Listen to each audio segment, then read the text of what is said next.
꾹꾹 눌러주시고 그리고 영상도 끝까지 봐주시고 영상 시작하고 사랑합니다. Borakai. The name itself conjures images of paradise. For years, it was the ultimate escape, a vibrant hub of sun, sand, and endless parties. But then, something shifted. For many, including myself, a nagging question emerged. Is Borakai ruined? Today, we're going on a journey to find out. We'll peel back the layers of time from its unchecked glory days through a drastic intervention, a global crisis, and the quiet aftermath. And by the end, I want your honest opinion. So tell me, in the comments below, what do you think? To understand Borakai today, we need to go back. Before 2018, Borakai was a victim of its own success. Over-tourism, lax regulations, and a focus on profit over preservation pushed this paradise to its breaking point. President Duterte famously called it a cesspool. In April 2018, the unthinkable happened. The island was shut down for 6 months, a drastic, unprecedented move that sent shockwaves through the global tourism industry and deeply impacted the lives of thousands of locals. The rehabilitation was extensive: infrastructure upgrades, stricter environmental laws, limits on visitors. The goal? To bring Borakai back to its pristine state, and to a large extent, they succeeded. The beaches became cleaner, the waters clearer. It was hailed as a paradise reborn. But just as Borakai was finding its footing, another, even more devastating blow hit. The global pandemic. Travel halted, tourists vanished, and the island that had just recovered from one shutdown faced another, prolonged period of emptiness. This is where the real questions begin to emerge. While the island recovered environmentally, what happened to its vibrant business ecosystem, especially for those who catered to specific markets like the Korean tourists who were once a huge part of Borakai's economy?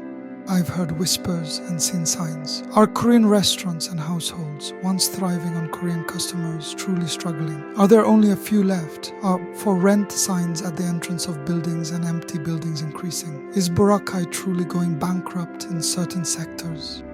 So let's hit the streets. Let's see what the ground truth reveals about Borakai in July 2025. My first observation, the beauty is undeniable. The sand, the water, it truly is stunning. The efforts from 2018 have paid off environmentally. But as I walk around, the signs of struggle are also evident. Here, a for rent sign at a prime location, and another, many of the smaller independent businesses, especially those that relied heavily on international traffic like the Korean market, seem to be facing an uphill battle. However, it's not all doom and gloom. High-end resorts appear to be thriving, and certain areas, especially White Beach, still have a good number of visitors, albeit perhaps a different demographic than before. Latest data from early 2025 shows a slight dip in overall tourist arrivals compared to 2023, with a notable decline in East Asian visitors, particularly South Koreans. This directly impacts businesses tailored to them. However, domestic tourism remains strong, and other markets like Europe and North America have seen increases. Cruise tourism is also projected to boost numbers.